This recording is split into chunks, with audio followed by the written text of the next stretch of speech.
During the 48 hours my grandmother lay in the ICU, my husband was holding hands with his new lover as he made headlines, smiling for the cameras and saying, "Family is what matters most." At the funeral, he didn't show up, he only sent a flower arrangement stamped with his company logo. When I got home, he handed me a divorce agreement worth only $200,000, declaring that I had made no contribution to the marriage. Everyone thought I would sign it and admit defeat. What they didn't know was that the moment I signed that agreement, I had already activated my chain of evidence, frozen his assets, and filed a lawsuit over infringement of his core models, personally dragging the business empire he built with his own hands into court. My grandmother lay in the ICU, her organs failing. The doctor said she had at most 48 hours left. I hadn't slept for 36 hours. I hadn't eaten anything. The world was blurred, and the only sound that was clear was the steady beeping of the monitor. I called Ethan again. Beep, beep, beep, hung up. I called again. Hung up again. By the 7th call, it went straight to voicemail. My husband, Ethan Carter, founder of Carter Capital, my legal spouse, did not answer his phone while my grandmother was dying. My phone suddenly vibrated with a news alert. The headline was glaring. Carter Capital CEO appears at charity gala with new girlfriend, donates $5 million. I tapped it open. The photo loaded. Ethan was in a tailored suit, smiling perfectly. His arm was wrapped around a woman in a silver gown, Emily, his new assistant. In a close-up shot, his hand rested on her bare back, his fingers nearly digging into her skin. Emily tilted her head toward him, her eyes full of admiration. I scrolled down to the comments. Top comment, "The wife can step aside now. The contrast is obvious." Second, "Didn't the wife used to be just a housewife? She was never on his level." Third, "Emily has the background and the education. This is a real power couple." My stomach clenched. I took a deep breath and texted Ethan, typing every word slowly. "Grandma is dying. Please come. I'm outside the city hospital ICU." 3 minutes later, my phone chimed. Ethan replied, "I'm busy. Don't make a big deal out of nothing." I stared at the words until my eyes hurt. Then the ICU doors opened. The doctor came out, removed his mask, and shook his head. He didn't say anything, but I understood. Time was up. My grandmother was gone. I braced myself against the wall to keep from collapsing. The TV in the hallway was playing financial news. Ethan's face suddenly appeared on the screen. He was speaking at some summit, his voice low and confident, to me. "Family will always come first. Success means nothing if you can't share it with your loved ones." I walked over to the TV, raised my hand, and turned it off. The screen went black. My tears suddenly dried up. A strange calm washed over me, like ice water poured from head to toe. The funeral was painfully simple. Ethan didn't come. He only sent a white flower arrangement, with a ribbon printed with the company logo and a small line of text, "Mr. Carter extends his condolences." His mother, my mother-in-law, walked over in a Chanel suit and high heels. She didn't look at my grandmother's photo. She looked at me. "Stop crying," she said quietly. "You're embarrassing the Carter family." Relatives gathered nearby, whispering loudly enough for me to hear. "She's the one who held Ethan back. 5 years of marriage and not even a child. I heard she was no help to the company at all." I was seated in the very last row. My faded black dress looked like a joke among all the designer labels in the room. I stood up and went to the restroom. As soon as I stepped into a stall, 2 women came in. I could hear the sound of makeup compacts and their conversation. "Did you hear? Ethan's really getting divorced." "About time. Emily's ruthless, and I think she might already be pregnant. So this one's really going to end up with nothing. Her family was ordinary to begin with, and now, the faucet turned on and off." High Heels walked away. I pushed open the stall door and stood in front of the sink. The woman in the mirror looked pale, with deep dark circles under her eyes. But when I looked into her eyes, something was burning there. I raised my left hand and twisted the wedding ring on my ring finger. It was tight, the skin underneath red. Slowly, I worked it off. The platinum band lay in my palm, cold.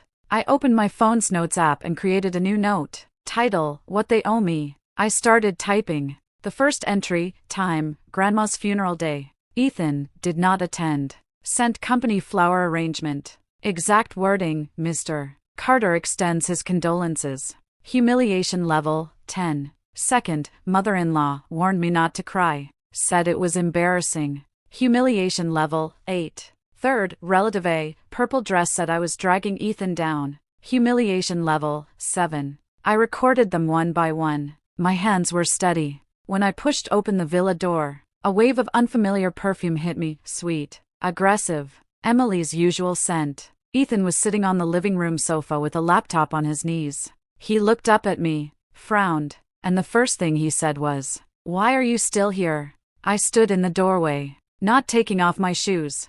I just came back from my grandmother's funeral. Oh. His eyes returned to the screen. He typed a few keys. My condolences. 2 light words. No reaction at all to my grandmother's death. We need to talk.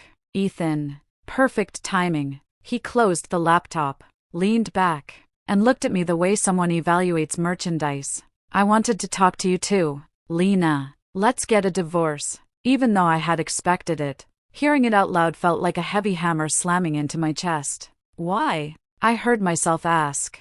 Why? He laughed, a mocking laugh. Look at yourself, Lena. What have you become in these 5 years? A housewife spinning around the stove, wearing old dresses. And me? I'm building a business empire. We stopped living in the same world a long time ago. He stood up, towering over me. I'm in love with Emily. She's smart, ambitious, and can stand beside me and help me instead of draining me. She's the woman who belongs at my side. He pulled a document from his briefcase and tossed it onto the coffee table. Sign it. Let's end this cleanly. I walked over and picked up the divorce agreement, flipping straight to the property division section. Compensation, $200,000. 5 years into the marriage, his company's valuation had increased by more than 100-fold. The villa we lived in together alone was worth tens of millions. $200,000 wasn't a settlement, it was pocket change. An insult. Then there was the bolded confidentiality clause. I was required to remain silent about everything that occurred during the marriage and forbidden from making any statements unfavorable to Ethan or his company. The most glaring line read, given that the wife made no substantive contribution to the husband's career or the accumulation of family wealth during the marriage. No contribution. My fingertips were icy, but my mind was unnervingly clear. I skimmed the legal language quickly, and one detail caught my attention. The definition of premarital assets was extremely vague, especially the section on intellectual property, which was broadly worded and offered almost no protection. Finished reading? Ethan said impatiently. Sign it. My lawyer says this is already very generous. I looked up at him. In his eyes were undisguised triumph and irritation. That cold calm wrapped around me again. Do you have a pen? I asked. He froze for a moment, clearly not expecting me to be so straightforward, then handed me a Mont Blanc fountain pen. I turned to the signature page and, in the space marked wife, smoothly wrote, Lena Chin. Then I handed both the pen and the agreement back to him. Ethan took it, checked the signature, and a completely relaxed, victorious smile spread across his face. Good. You're being smart. I'll have the lawyers finalize everything as soon as possible. He turned around, tossed the agreement back onto the coffee table like a piece of trash, and grabbed his suit jacket. I won't be staying here for the next few days. Find a place and move out as soon as you can. He left. The front door closed, and the villa was left with just me and that cloying perfume. I walked into the study and opened the locked bottom drawer. Inside was an old hard drive from my college days. I wiped it clean and held it in my hand. The real game was only just beginning. Ethan soon announced a peaceful separation through his lawyers. Emily immediately posted photos on social media of herself and Ethan on a private jet, captioned, "A new journey, with the right person." The comments were full of congratulations. Our social circle exploded. Everyone who knew us knew now, I was the one who'd been kicked out. I didn't read the messages filled with sympathy, mockery, or schadenfreude, but I could imagine them easily enough. My lawyer, a gray-haired old gentleman, said to me helplessly, Lena, based on the agreement you signed, there's very little we can fight for. Ethan's legal team is strong, and the prenup is airtight. Unless what? Unless we can find evidence of serious misconduct on his part, or proof that the agreement itself is grossly unfair. But right now, that seems very difficult. I nodded, compliant and calm. I understand. Thank you. Let's just follow the process. Everyone thought I had given up. Ethan let his guard down. Emily was riding high. Only I knew that every night. When this ornate cage finally fell silent, my real work began. I opened a dust-covered box and pulled out everything from before the marriage: notes, sketches, award certificates, and that old hard drive. I connected it to my computer. As it loaded, memories surged back. 5 years ago, Ethan had been nothing more than an ambitious nobody. We crammed ourselves into a tiny apartment, where he talked endlessly about his future financial models. I helped him refine the logic, using my computer science training to type out the earliest core code line by line. That model was the true engine behind his fund's takeoff. The hard drive light flickered on. A folder popped up.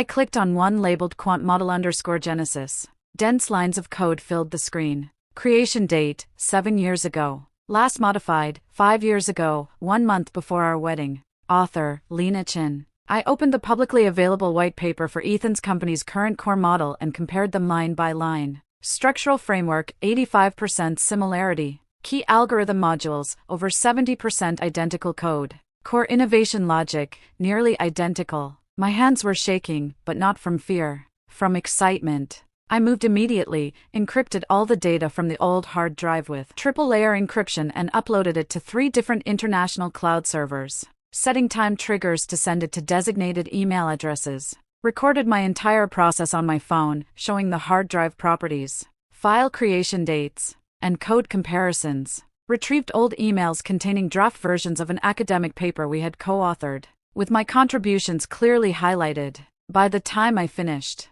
dawn was breaking. I looked at the pale light outside the window and shut down the computer. This was no longer a divorce settlement case. This was an intellectual property theft and massive commercial fraud case. And I was the sole plaintiff, and the only witness holding a nuclear weapon. Emily was the one who asked to meet. She chose an exclusive members-only cafe downtown. Through the floor-to-ceiling windows, the skyscrapers of the financial district loomed outside. When I arrived, she was already there, dressed head to toe in the latest luxury brands. Makeup flawless. On her finger was a massive diamond ring, flashing under the lights. It was an upgraded version of the wedding ring Ethan had once given me. "Lena, sit," she said lightly, as if addressing a defeated subordinate. "I heard you signed the agreement." Very wise. Making a scene wouldn't do you any good. I sat down and ordered a glass of water. "Ethan was soft-hearted, he even gave you some money. Honestly, you should have had the sense to leave earlier," she said, stirring her coffee lazily. "You and him aren't even in the same class anymore, other than doing housework. What could you possibly help him with? Do you have any idea how much pressure he's under lately? I'm the one helping him handle everything now." She casually turned her phone screen toward me. On it was a jewelry design sketch, a lavish engagement ring. "The designer just sent this. Ethan says he wants to surprise me. I actually think it's unnecessary to spend this much." Guests at nearby tables glanced over now and then, some curious, some sympathetic, most just eager for drama. Emily basked in the attention and continued her performance. "In the future, if you have any trouble in life, you can come to me. After all, you did take care of Ethan for a few years." I listened quietly. Under the table, my hand held my phone. The screen stayed lit, the recording button already pressed, the red progress bar moving forward steadily. When she finally finished speaking, took a sip of her coffee, and looked at me expectantly, waiting for me to break down her bag, I said only one sentence: "Good luck." Then I stood up, picked up my coat, and walked calmly out of the cafe, leaving her staring at me in shock. At the door, I tapped the screen and stopped the recording. My phone vibrated softly, notifying me that the file had been saved. Emily probably thought I was slinking away in defeat. She would never know that the blade under the table had already been sheathed, and that the hilt was firmly in my hand. Back in the small apartment I was renting temporarily, I locked the door and drew the curtains. I connected the old hard drive to my computer again, while simultaneously opening last night's screen recordings and the cloud backup confirmation emails. The chain of evidence was complete. Independent work completed before the marriage. Substantial similarity to Ethan's current core model. My exclusion from all company affairs after marriage. While the model was born inside his company and classified as a confidential asset. A divorce agreement that deliberately blurred intellectual property rights, attempting to push me out at minimal cost. This wasn't negligence. It was plunder. I scheduled a meeting with a new lawyer. This time, not a divorce attorney, but a top-tier specialist in intellectual property and commercial litigation. In the law firm's conference room, Attorney Zhang, gold-rimmed glasses, razor-sharp eyes, listened as I spoke and reviewed my evidence. His expression shifted from serious to surprised, and finally to a kind of professional excitement. "Ms. Chen," he said, adjusting his glasses. "What you have isn't leverage for a divorce case. What you're holding is a nuclear bomb, one powerful enough to wipe out at least 30% of Carter Capital's current valuation. If it's confirmed that the core model's IP belongs to you, he won't just owe massive damages. The fund's historical profits could be clawed back, and existing investment agreements may be ruled invalid. I want maximum legal pressure," I said calmly. "Asset freezes. Reports filed with the SEC and financial regulators. This will be a war," Attorney Zhang warned. "Public, brutal, and irreversible." "A war?" I smiled faintly. The moment he treated my grandmother's funeral like a networking event. "The war already began. He's just finding out now." I picked up the pen and signed my name on the new representation agreement he had prepared. This time, I was on the offensive. The legal machinery moved with shocking speed. Attorney Zhang's team was ruthlessly efficient. 2 days later, Ethan's company, Carter Capital, and Ethan personally were served with court summonses and asset freeze applications. The freeze covered major personal and corporate bank accounts, as well as equity holdings. Almost simultaneously, letters were delivered to financial regulators, accusing Carter Capital's core trading model of intellectual property fraud and material misrepresentation. There are no secrets on Wall Street. That afternoon, financial news alerts exploded. Breaking: Carter Capital sued. Core model accused of infringement. Assets frozen. Private group chats in our social circle went insane. Calls and messages flooded toward Ethan, and a few tentative ones began probing their way to me. My phone rang. The screen flashed Ethan. It had been 3 weeks since the last time he contacted me, telling me to get out of the villa. I answered. Before he could speak, I said, "Hi, Ethan." On the other end was his furious shouting, frantic and incoherent. "Lena, have you lost your mind? What are you trying to do? Do you have any idea what you're doing? Withdraw the lawsuit immediately. You helped me with that code voluntarily." "You, Ethan." I cut him off, my voice colder than the wind outside the window. "That code was written by me, before I ever met you. It belongs to me. It never belonged to you. And it never belonged to Carter Capital." "That's bullshit. We have an agreement. You were my wife." "Ex-wife," I corrected. "Soon to be legally finalized. As for the agreement, we'll be discussing whether it's valid in court." "How much do you want? Name a number. Don't use these dirty tricks." "Money?" I let out a soft laugh. "No, Ethan. I don't want money." I paused, then said clearly, word by word, "I'm taking mine back." And then I hung up and dragged his number into my blacklist. The war was officially public. At first, public opinion wasn't on my side. Emily quickly posted on social media, "Playing the victim, companionship is the longest confession of love. Trust the law and justice. The innocent will prove themselves." Her supporters flooded the comments, calling me a scheming ex-wife trying to extort money after a divorce. But the tide soon began to turn. Tech journalists dug up the electronic archives of that academic journal from 7 years ago and found the joint paper. Black and white, second author, Lena Chen. The contribution statement read, "Provided the core algorithmic concept and initial codebase." On tech forums, anonymous users posted partial code comparison analyses, strategically released by my legal team. The similarity reports were staggering. If this isn't infringement, then what is? So Carter Capital's foundation was built on the ex-wife's work? All that genius programmer branding, disgusting. Emily really is the mistress. Ha! And she still had the nerve to say the innocent will prove themselves?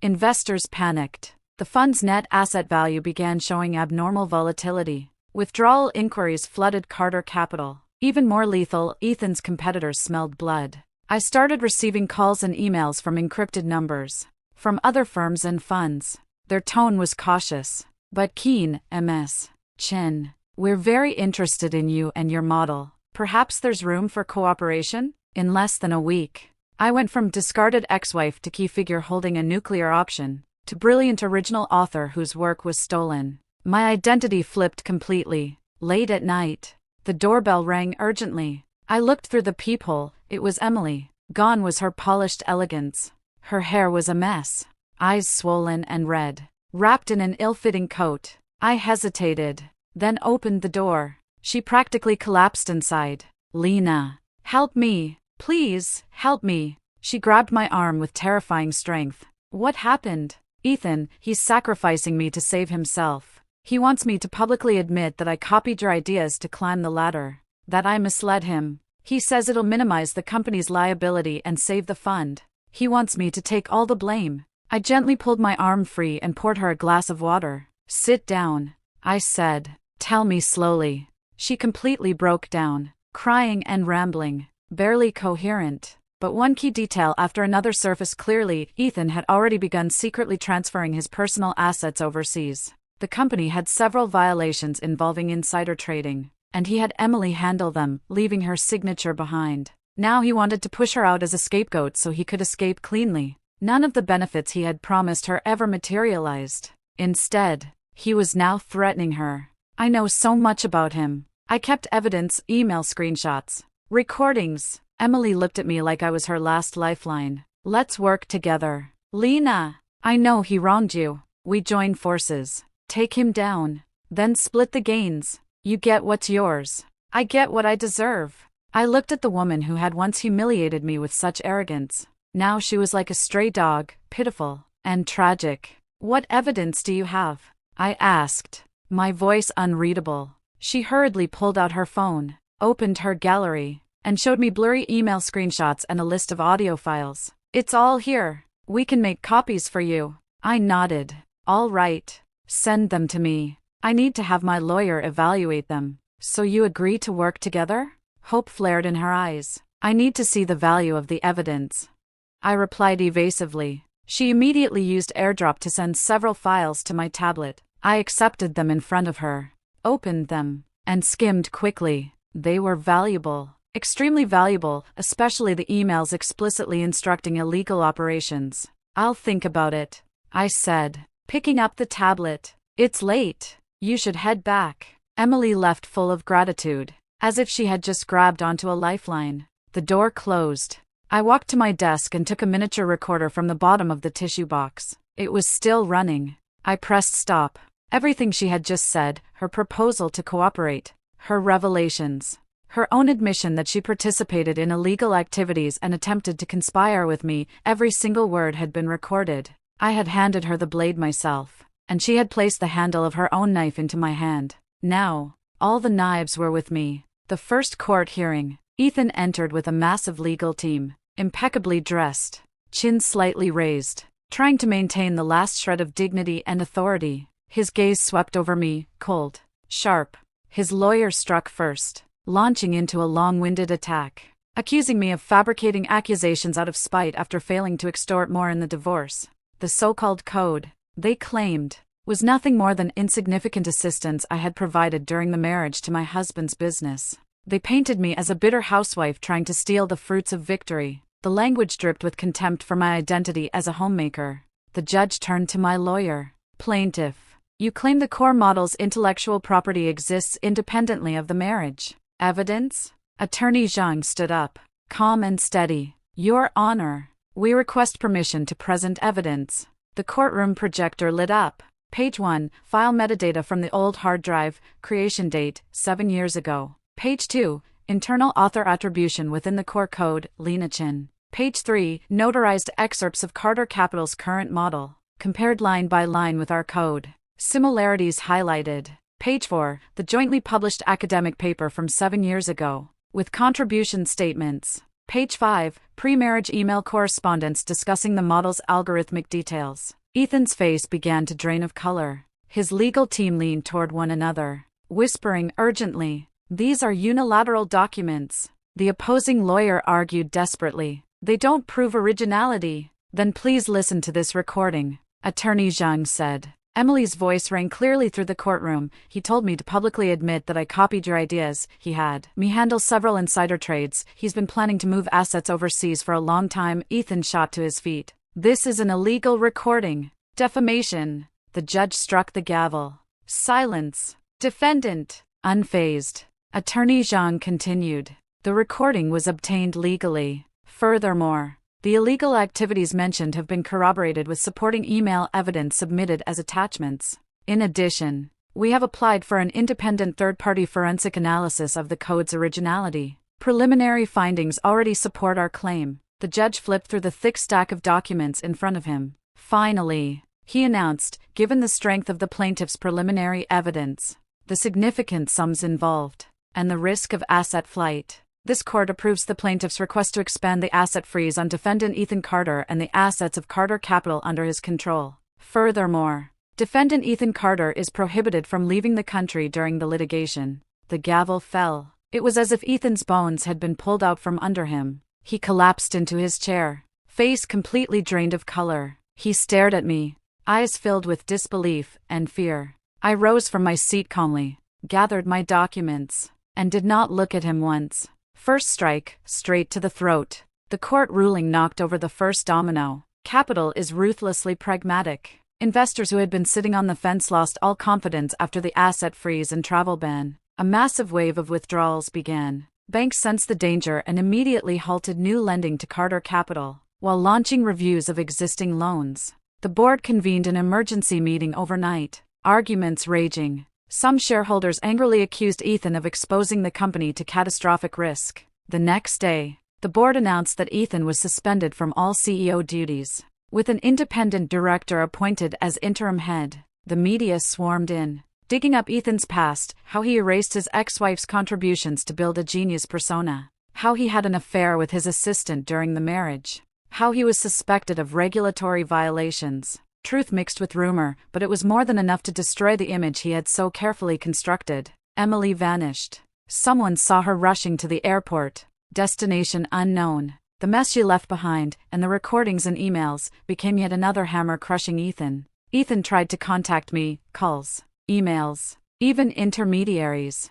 I ignored them all. In the end, he sent a proposed settlement agreement through his lawyer, terms more than 10 times better than before. Bordering on desperation. My response was a single line relayed by Attorney Zhang, "See you in court." Only then did he realize that money could not solve this. What he had lost was total control of the game. Meanwhile, my phone and inbox were flooded with messages from truly top-tier capital firms and headhunters. They were no longer testing the waters, they came with concrete, compelling offers of cooperation. Less than 2 months after I signed that unfair divorce agreement, the balance of power had completely and irreversibly shifted. I didn't join any existing giants. Using a small inheritance left by my grandmother, plus some timely help from certain so-called friends, which was really early-stage investment, I founded my own company, Chin Capital. Attorney Zhang became my legal advisor. I poached 2 of the most critical, conscientious, or pragmatic, tech staff from Ethan's crumbling team. They confirmed what I already suspected: Ethan had barely been involved in model iterations for years,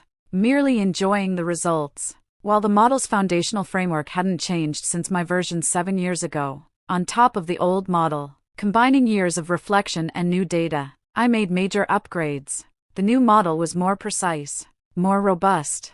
On launch day, I didn't hold a press conference. I sent an open letter on professional platforms and social media, summarizing the events, within legal limits, and linking to the white paper for the new product. The title read, "Reclaiming My Sword, Forging My Shield." The media pounced. Headlines became increasingly sensational: "The Goddess of Revenge returns. The stolen genius starts her own empire. Chin Capital emerges, adding salt to the wounds of Carter Capital." The throne of technology shifts, from Carter's model to Chin's model. Ethan's remaining clients wavered, began inquiring, and eventually defected. A few of his most trusted VPs, along with their teams, knocked on the doors of my new company. The market is brutally direct. It doesn't care about gossip, it only rewards who can make money. The center of power silently, irreversibly shifted. I no longer had to defend. I stood on the platform I once admired from below. The opponent now barely had the right to face me. Ethan finally confronted me, in the underground parking garage of my new company. He looked haggard, his eyes sunken, his expensive suit wrinkled. Gone was the confident, proud man I had known. "Lena," his voice was hoarse, pleading, "let's talk, please." I stopped walking, Said nothing. We used to love each other so much. Remember? Eating instant noodles together. Squeezing onto the subway, you promised to always support my dreams. He tried to play the emotional card. Stirring memories. I remember, I said, my voice echoing clearly in the empty garage. I remember staying up nights coding while you said you'd never fail me once we succeeded. I remember my grandmother being gravely ill, and I couldn't reach you by phone while you smiled at others during a charity gala. I remember the funeral, the company logoed wreath your family sent. Each I remember drained more color from his face. That's all in the past. I was wrong. I was blind. He nearly sank to his knees. Please, for old time's sake, spare me. The company's failing. I have debts. You can't destroy me completely, Ethan. I cut through his performance. I'm not destroying you. I'm just reclaiming what's mine and making you pay for theft and deceit. The last flicker of light left his eyes. What will it take for you to settle? He asked. I looked him squarely in the eyes and stated 3 conditions clearly. 40% of Carter Capital's remaining valid assets transferred unconditionally to me, as compensation for intellectual property infringement. A formal, lawyer-approved apology statement published on the company website and mainstream financial media, acknowledging his misappropriation of the core model's IP and expressing written thanks for my contribution. Permanent withdrawal from all management and board positions at Carter Capital and affiliated companies, and a 5-year ban from entering the industry. These 3 conditions would strip him of the last of his assets, remove every shred of dignity, and kick him entirely out of the power game he had once treated as life itself.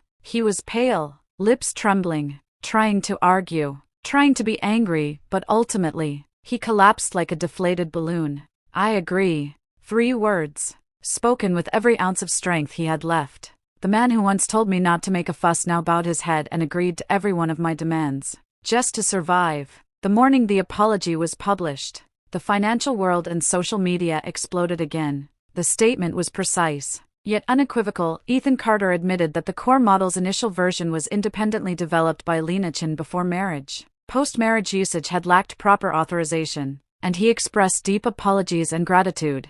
The statement also announced the equity transfer and his personal withdrawal. Ridicule, derision, and scorn poured in like a tidal wave. The carefully crafted genius, elite, good man image he had built was completely destroyed, reduced to a laughingstock and a cautionary tale. Emily was also dragged into the public mockery. Her previous "the innocent will prove themselves" statement became a joke of the year. I made no comment on the apology. On the same day, Chin Capital's first official product, the upgraded quantitative investment model Genesis 2.0, opened for subscription to qualified investors. 3 hours later, the entire allocation sold out. The market had spoken with cold, hard cash, the ultimate vote. Humiliation? Social death? Those were ruins Ethan had to face. I, however, stood above the ruins, beginning to build a new kingdom. The divorce agreement was finalized. With the new equity transfer and compensation, I received far more than the insulting $200,000 initially offered. Ethan vanished from the core of this financial circle. Rumor had it he moved to a small country to start over, but there was little news. The latest issue of Capital Frontiers featured me on the cover, wearing a simple white shirt, standing by my company's floor-to-ceiling windows. The city skyline behind me. Headline, From Code to Capital, Lena Chen's Rebirth Rules. I was invited to give the opening keynote at the annual FinTech Summit. The room was packed. Faces that had once mocked me now showed respect and a desire to collaborate. After the speech, the audience stood and applauded. The lights were dazzling. As I stepped down, in the shadows at the back of the room, I saw a familiar yet foreign figure, Ethan. He tried to push through, but security blocked him politely yet firmly. An observant reporter spotted him and turned the microphone toward me. Ms. Chen, what do you have to say about your ex-husband Ethan Carter being here today? Do you think he's received his just desserts? I stopped, looking at the fallen, disheveled man blocked outside the crowd. He was watching me, eyes complicated. I turned back to the camera and the countless expectant faces, smiled faintly, and said clearly, I've already moved forward. Then, accompanied by bodyguards and assistants, I walked toward the exit, toward the car waiting for me, toward the next meeting, toward a future that belonged to Lena Chin, unshadowed and unbound. He, along with all the pain, betrayal, and humiliation he brought, along with all the love, youth, and effort I once gave, was left completely behind. Not a trace of emotion remained worthy of possession.